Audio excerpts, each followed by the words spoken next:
Basic proportionality theorem यानी BPT, और हम इसको थिल्स थ्योरम भी बोलते हैं। स्टेटमेंट क्या है कि आपके पास कोई ट्रायंगल है और आप उसकी एक साइड के पैरेलल एक लाइन ड्रॉ करते हैं। वो लाइन उन दो बची हुई साइड को डिस्टिंक्ट पॉइंट पे कट करती है और वहाँ से हमें रेशियो मिलता है। वो इक्वली रेशियो में डिवाइडेड वो लाइन जो पैरेलल लाइन है वो करती है। जो आपकी स्टेटमेंट आप देख पा रहे हो ये अपनी है बेसिक प्रोपोर्शनलिटी थ्योरम। तो आइए इसका प्रूफ देखते हैं। तो सबसे पहले हम क्या करेंगे, सबसे पहले हमें ट्रायंगल बनाते हैं। Let's say this is A B C, और क्या है एक साइड के पैरेलल हम एक लाइन ड्रॉ करते हैं। Let's say this is D E line, D E parallel to B C है। और यहां से पहले सबसे पहले हम लिखते हैं इसमें गिवन। गिवन क्या है, एक ट्रायंगल है ए बी सी, ठीक है, और D E parallel B C, एक लाइन जो है वो टू डिस्टिंक्ट पॉइंट पे अदर टू साइड को कट करती है। ये हमें गिवन है। टू प्रूव हमें क्या करना है इसमें, टू प्रूव करना है A D upon B D is equal to A E upon E C, ठीक है। तो इसलिए इसमें हमें कंस्ट्रक्शन करनी पड़ेगी। कंस्ट्रक्शन क्या है, टी और सी को ज्वाइन करेंगे और बी और ई को ज्वाइन करेंगे। Join C and D and B and E, ठीक है। और क्या कंस्ट्रक्शन होगी, डी पॉइंट से ए सी साइड पे परपेंडिकुलर ड्रॉ करेंगे।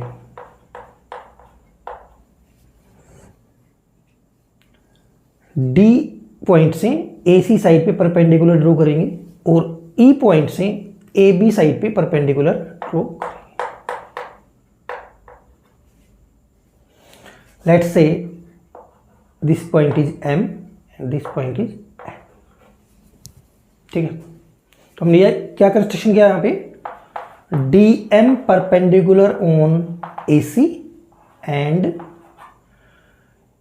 ई N perpendicular on A B.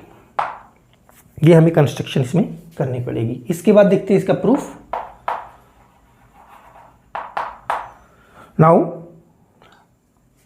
सबसे पहले इन ट्रायंगल ए डी ई, जो ट्रायंगल ए डी ई है उसका एरिया क्या होगा, area of A D E. Area of A D ई क्या होगा, तो ट्रायंगल का एरिया होता है हाफ। अब ए डी ई ट्रायंगल में दो परपेंडिकुलर यहां आपको दिख रहे हैं, तो मैं इस परपेंडिकुलर को हाइट लेता हूं तो बेस मेरा ए डी हो गया यहां पे।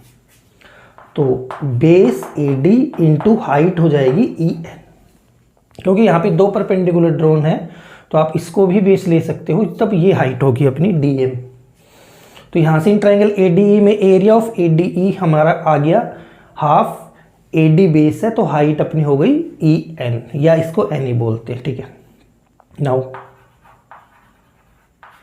इन ट्रायंगल, अब ट्रायंगल कौन सी होगी, B D E, B D E. B D E triangle में हमें area of B D E find करना है। तो अब area of B D E कैसे फाइंड करोगे, देखिए इसको ध्यान से। ये एक ओब्ट्यूज एंगल ट्रायंगल है, तो अब ओब्ट्यूज एंगल जो ट्रायंगल, ये एंगल ओब्ट्यूज है, तो ये जो बाहर जो लेंथ होती है परपेंडिकुलर, यही इसकी क्या होती है, हाइट होती है।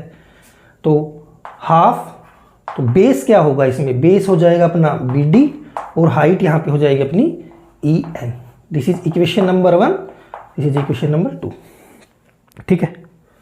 तो यहाँ से हमने एरिया ए डी का एरिया फाइंड किया, ई एन हाइट है, ए डी अपना बेस है, और बी डी ई ट्रायंगल में बी डी अपना बेस हो जाएगा, क्योंकि ये ओब्ट्यूज एंगल ट्रायंगल है तो बाहर जो अपनी हाइट है वही अपनी इस ट्रायंगल की हाइट हो जाएगी। तो यहाँ से हमें ये मिला। तो हम यहाँ से क्या करेंगे, डिवाइड इक्वेशन 1 एंड 2, फर्स्ट और सेकंड इक्वेशन को डिवाइड करेंगे। तो यहाँ से क्या आएगा, area of A D E upon area of B D E is equal to half A D into E N, half B D into E N. Half से half cancel, E N से cancel. तो यहाँ से मेरे पास आएगा area of A D E upon area of B D E is equal to A D upon P D. This is equation number 3। ठीक है। Now in triangle A D E, दोबारा ए डी ई ट्राइंगल में हमें area of A D E find करना पड़ेगा। अब area of A D find करेंगे तो हाफ, अब इस बार परपेंडिकुलर अपना डी एम होगा, तो और बेस क्या हो जाएगा फिर, A E into D M. This is equation number 4। And area of D E C का एरिया, इस ट्राइंगल का एरिया, ओब्टूज एंगल ट्राइंगल है तो ये अपना हाइट होगा और ये अपना बेस हो जाएगा ई सी। तो half E C into D M. This is 5। तो अगेन यहाँ पे भी area of A D E upon area of D E C, इनको डिवाइड करेंगे तो half A E into D M and half E C into D M. तो यहाँ से मेरे पास आएगा area of A D E upon area of D E C is equal to A E upon E C. This is equation number 6। ठीक है। अब आप देखो इक्वेशन नंबर जो 5 है अपनी, सॉरी इक्वेशन नंबर 5 नहीं, इक्वेशन नंबर ये 6 हो गई है ना। ठीक है। जो इक्वेशन नंबर 3 है और जो इक्वेशन नंबर 6 है, इनमें आप देखिए area of A D E, ऊपर भी एरिया ऑफ ए डी है, नीचे area of B D E है और इसमें area of D E C है। तो आप देख पाओगे इस ट्राइंगल में, अब यहां से हम क्या लिखेंगे, वी नो दैट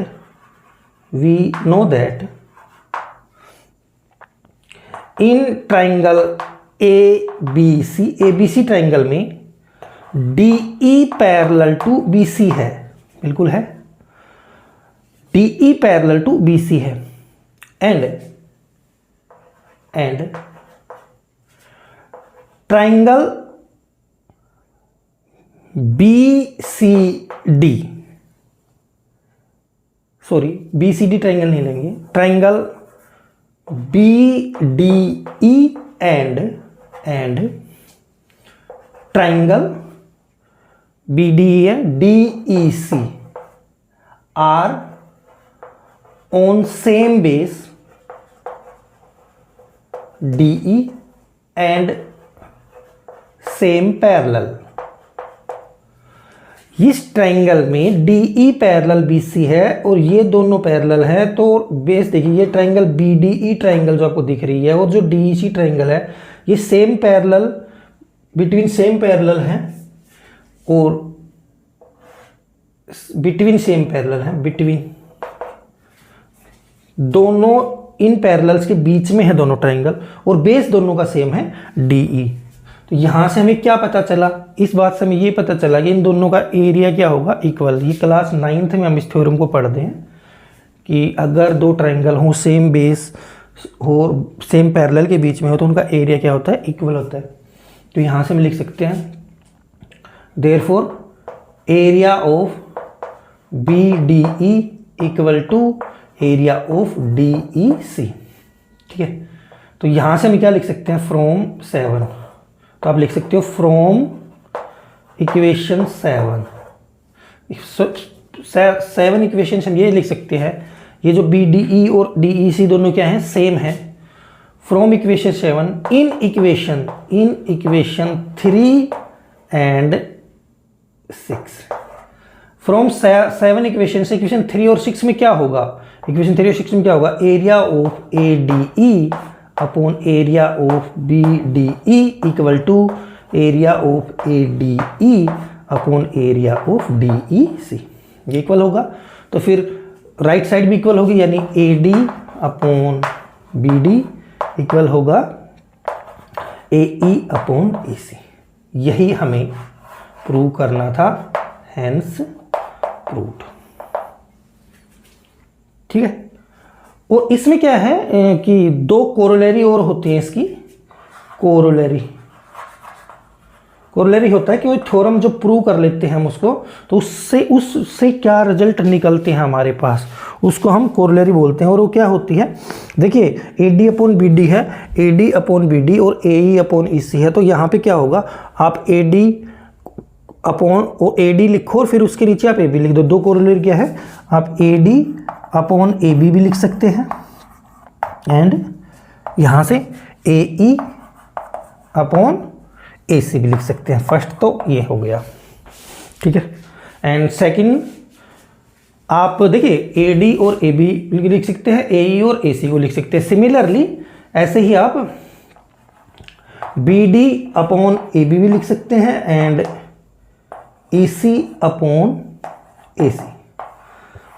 ये 2 रिजल्ट जो हैं वो दिस एंड दिस, ये दोनों रिजल्ट इसी रिजल्ट से हमारे पास आते हैं। ये दोनों रिजल्ट कैसे आते हैं, आप इसमें ये जो रिजल्ट हमने निकाला है इसमें आप +1 कर देंगे दोनों तरफ, तो हमें ये रिजल्ट मिलते हैं। आई होप थेल्स थ्योरम आप समझ पाए होंगे और